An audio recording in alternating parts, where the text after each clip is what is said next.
आज ये टॉपिक गणित पे है और गणित में हम लोग जानेंगे कि यदि कोई प्राकृतिक संख्या आपको दिया है और वो क्या है, उसका पूर्ण वर्ग नहीं होता, उसका उस पूर्णांक का पूर्ण वर्ग नहीं होता है, तो उसको आपको बताना है कि सिद्ध करना है कि ये क्या रूट जो भी है कि अपरिमेय संख्या होती है कि नहीं होती है।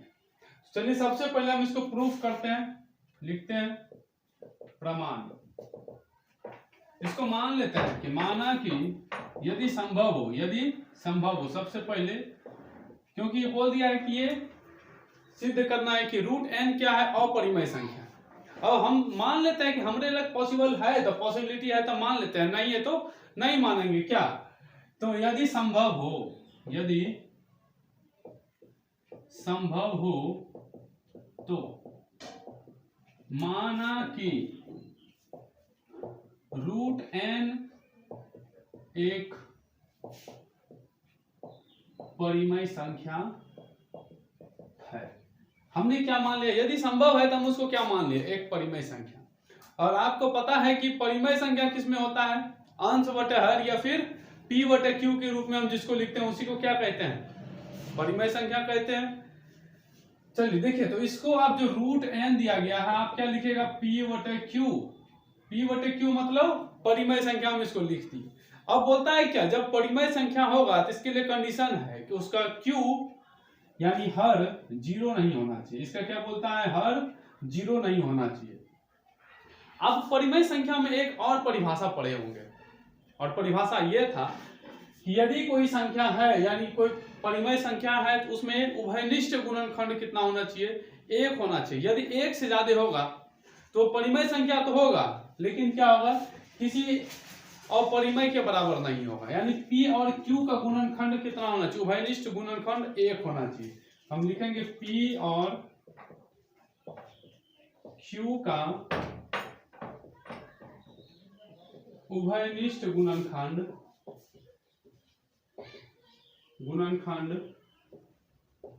1 के अतिरिक्त अन्य कोई नहीं है। मतलब P और Q में यही एक मेन पॉइंट है कि P और Q में कोई उभयनिष्ठ गुणनखंड नहीं है। ये बात याद रखिएगा, P और Q में क्या है, कोई उभयनिष्ठ, एक के अलावा यदि कोई भी संख्या आता है 1 2 3 4, एक को छोड़ के 2 3 4 5 6 7 8 9 कुछ भी आता है तो वो क्या हो जाएगा, अपरिमेय संख्या हो जाएगा। समझे, यहाँ पे उभयनिष्ठ गुणनखंड 1 के अलावा कुछ नहीं होना चाहिए। तो आपको यही प्रूफ करना है कि 1 के होता है, अगर अलग से कुछ एक्स्ट्रा आ गया तो क्या आ जाएगा, वो अपरिमेय संख्या हो जाएगा। समझे कि नहीं।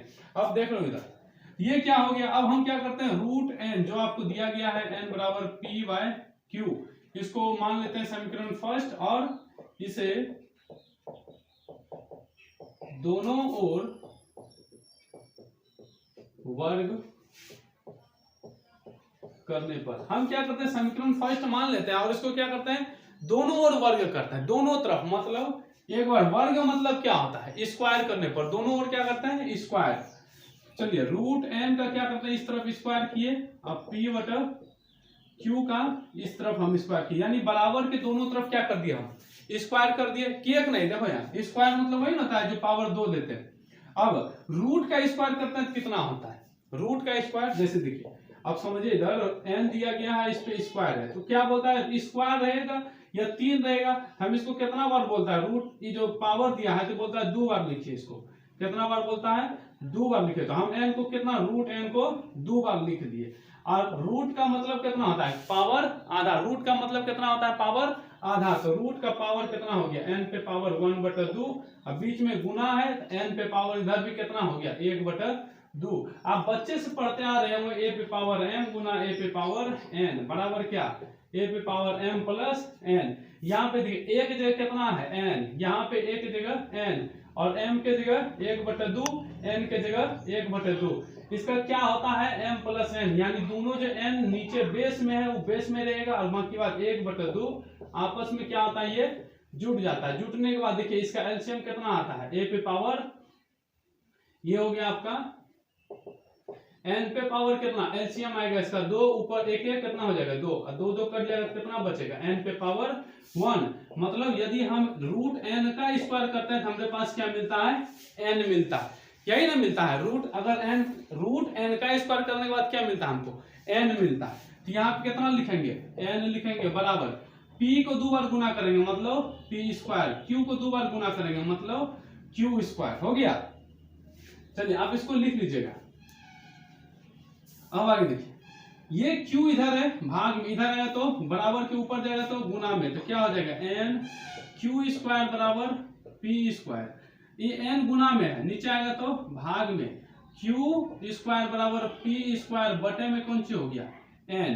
अब इसको मान लेते हैं हम समीकरण क्या, सेकेंड, फर्स्ट यहाँ माने हुए, सेकेंड यहाँ। अब आप देखो यहाँ पहले p और q का उभयनिष्ठ गुणनखंड 1 के अतिरिक्त और कुछ नहीं होना चाहिए, लेकिन यहाँ क्या हो गया, p और q का उभयनिष्ठ गुणनखंड n हो गया। अब क्या हो रहा है, यहाँ पे पहले 1 से इसमें भाग लग रहा था, अब कितना से लग रहा है, n। आपको शायद ही पता होगा कि प्राकृतिक संख्या को n से सूचित करते हैं, किससे, प्राकृत संख्या को किससे सूचित करते हैं, n से। अब प्राकृतिक संख्या आपको पता है कितना होता है, 1 2 3 4 5, और ये संख्या क्या होता है, अनंत तक चलती है, मतलब गिनती की संख्या को प्राकृतिक संख्या कहते हैं। बहुत बढ़िया।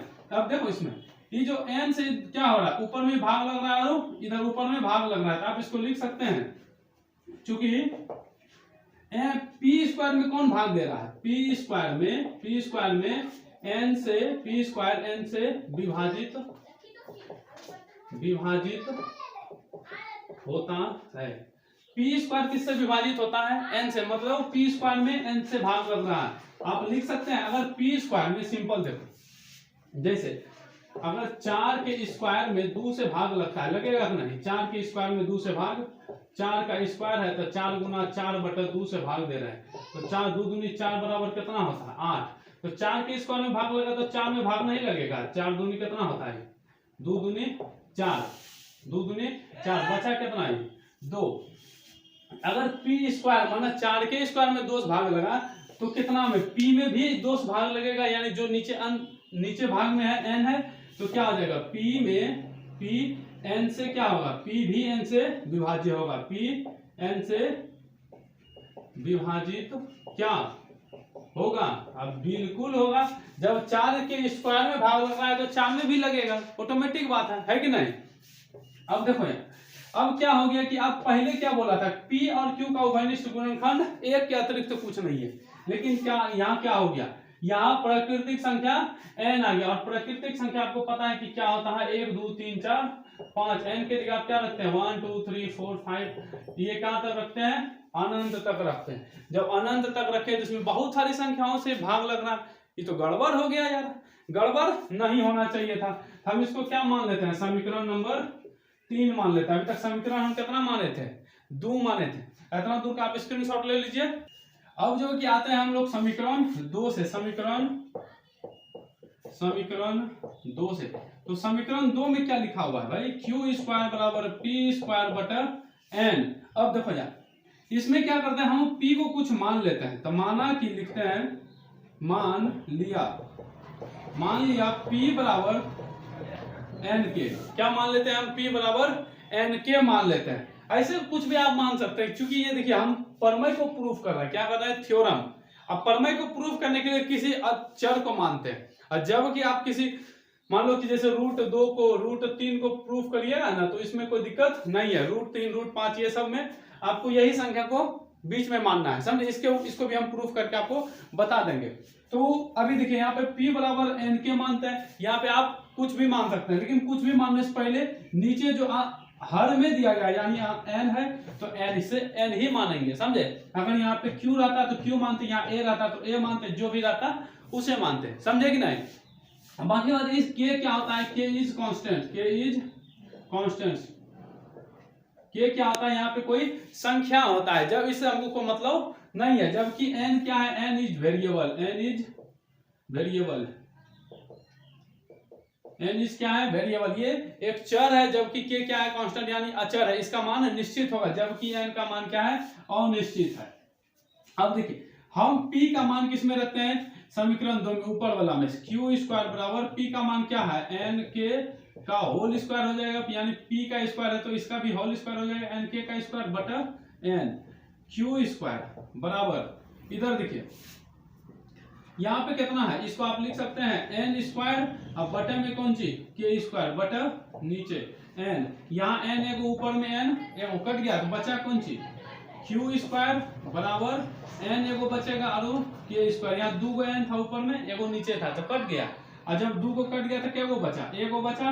अब ये एन गुना में नीचे आएगा तो भाग में क्यू स्क्वायर बराबर क्यू स्क्वायर बटे क्या आ जाएगा एन बराबर के स्क्वायर। आप इसको क्या मान लेते हैं, समीकरण कहाँ तक मान लेते हैं 3, इसको मान लेते हैं हम क्या 4। ठीक है, अब आगे देखिए शुरू में यहाँ क्या बोला था P और Q का उभयनिष्ठ गुणनखंड एक के अतिरिक्त और कुछ नहीं होना चाहिए, लेकिन हमको देखिए पहले P में क्या आया n आ गया, अब Q में भी क्या आ गया n आ गया, यानी आप क्या लिख सकते हैं चूंकि Q स्क्वायर n से विभाजित होता है, हम क्या लिखते हैं Q स्क्वायर n से विभाजित होता है, तो आप बताइए कि क्या Q भी इससे विभाजित होगा कि नहीं, Q n से विभाजित होगा, आई बिल्कुल होगा, इसमें कोई किंतु परंतु नहीं है।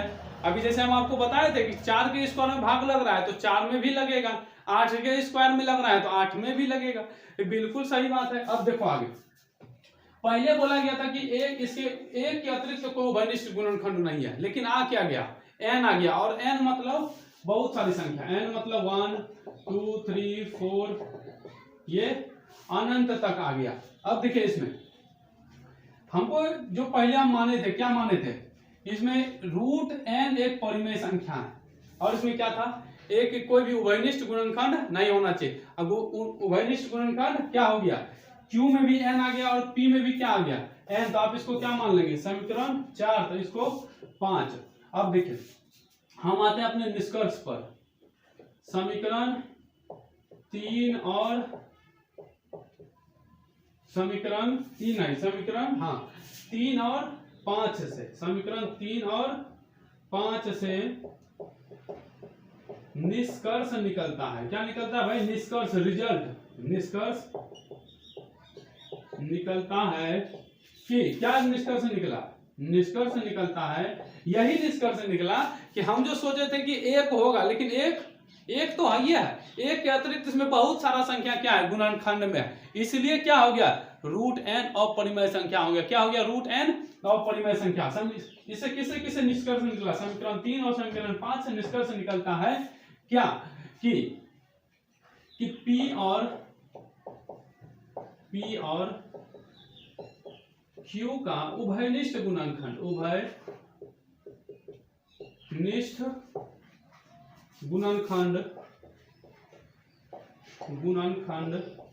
एक के अतिरिक्त